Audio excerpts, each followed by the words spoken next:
Jamaica. November 1720. The courtroom is packed.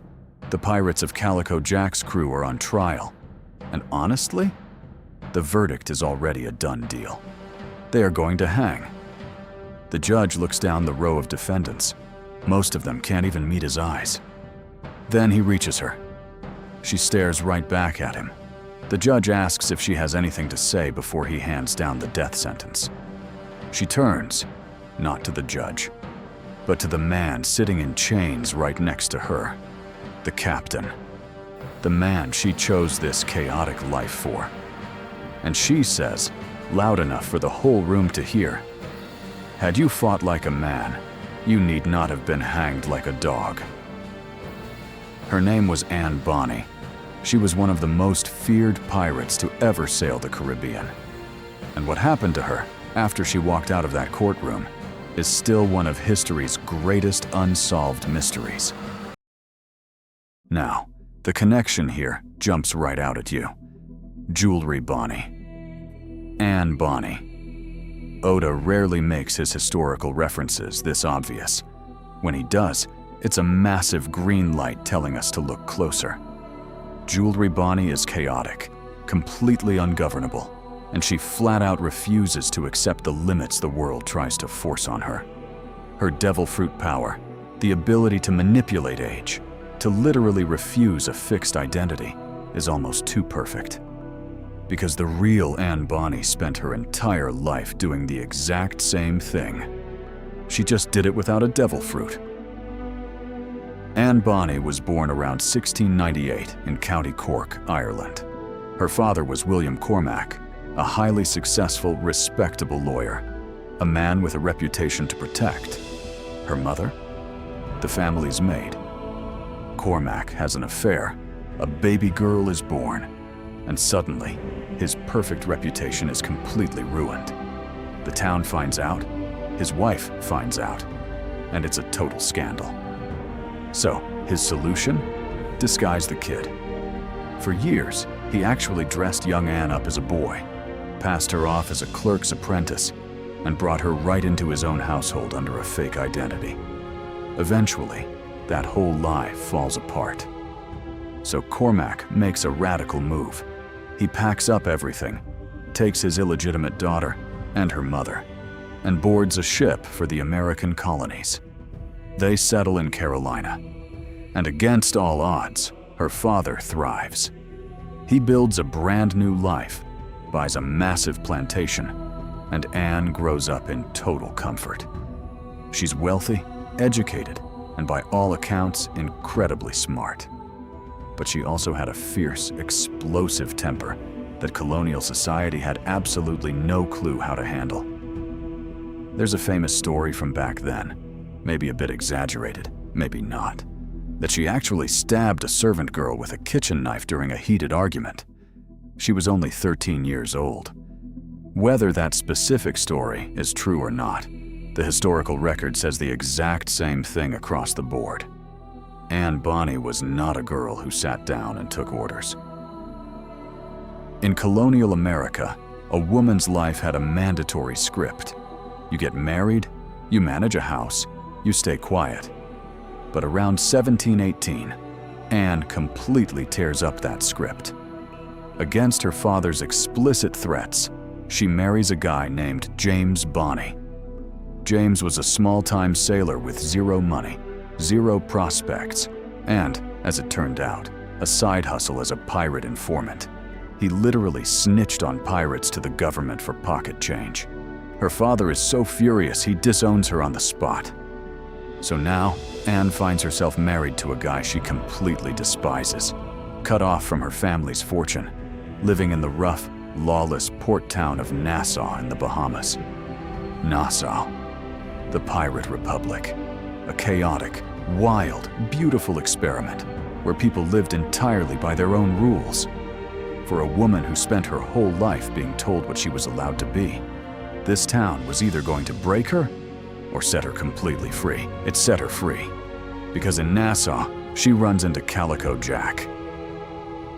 John Rackham, better known as Calico Jack, because of the loud, colorful fabrics he loved to wear, was a pirate captain with serious style and a fast-growing crew. He and Anne meet, and they fall for each other hard and fast. The only issue? Anne is still legally married to James Bonney.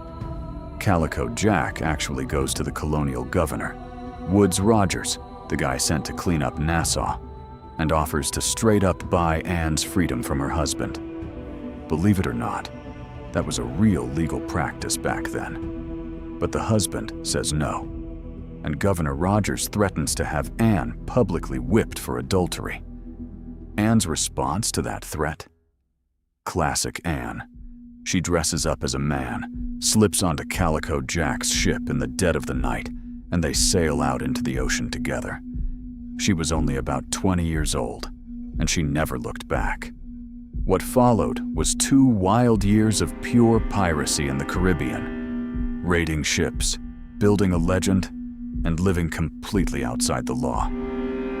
But make no mistake, Anne wasn't just tagging along for the ride on Jack's adventure. She became one of the most lethal, effective fighters on the entire ship. And this is where the history gets incredible. The court documents and eyewitness testimonies from people they robbed all say the exact same thing. Anne Bonny was one of the most aggressive, terrifying combatants in the crew. She wore men's clothes into battle. She fought with a massive machete and a flintlock pistol. She was always in the first wave boarding enemy ships. Witnesses literally testified that she fought harder and with way less hesitation than the men around her. And she wasn't the only one. Sailing right alongside her was another woman disguised as a man, Mary Red, another legendary pirate whose story is just as insane. So you have 2 women, disguised as men, outfighting almost the entire male crew. And honestly, the crew knew. They just didn't care.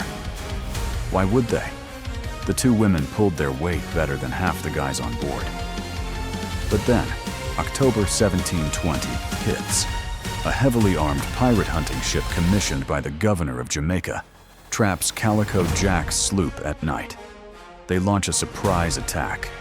And where is Calico Jack's crew? Below deck, completely blackout drunk. They had been partying all night. When the attackers board the ship, the male pirates run and hide in the cargo rather than fight. Most of them. Not Anne Bonny, and not Mary Reed. The 2 women held the deck completely alone, swinging weapons, screaming at the men below to come up and fight like men. When the guys refused to move, Mary Red was so disgusted, she actually fired her pistol down into the hold, wounding her own crewmates, shouting that they were absolute coward. But 2 people can't stop an army. The ship is overwhelmed. Everyone is captured. The trial is over in a flash. Calico Jack and the men are sentenced to hang immediately. Anne and Mary are also found guilty. But right before sentencing, both women speak up and declare they are pregnant. Under English law, you couldn't execute an unborn child. So, their hangings are pushed back until after they give birth. Mary Reed sadly catches a violent fever and dies in her prison cell. But Anne Bonny? Her fate is one of history's ultimate cliffhangers. There is no record of her execution. There is no record of her dying in that cell. There's no record of a birth and no record of a pardon. Sometime in 1721, Anne Bonny just vanishes from human history, completely gone. Some historians think her wealthy father quietly used his massive fortune and political connections to bribe the guards and get her out. Some think she changed her name and moved to a completely different colony. There's even a theory that she returned to Carolina, remarried, raised 8 kids, and died peacefully in her bed in 1782 at the age of 84. 84. If that's true, it makes her one of the incredibly rare pirates from the Golden Age to actually die of old age. But the truth is, we don't know, and we probably never will. And honestly, that feels perfect for her. A woman who spent her entire life refusing to let the world categorize her. Why would she let history trap her at the end? So yeah, the name Jewelry Bonney is the obvious reference. But Eiichiro Oda rarely stops at the obvious. Jewelry Bonney is defined by her absolute refusal to let the world government put a label on her. Her devil fruit power lets her look at the world and say, "I am not what you see. I am not what you've decided I am." Anne Bonny spent her whole life saying the exact same thing. She refused to just be the illegitimate child, then the obedient daughter, then the quiet housewife, then the caged prisoner. Every single time the world tried to box her in, she walked right out the door, or boarded a ship, or vanished into thin air. But there's actually another character in One Piece who carries Anne Bonny's true spirit, someone Oda never named after her: Nami, the navigator.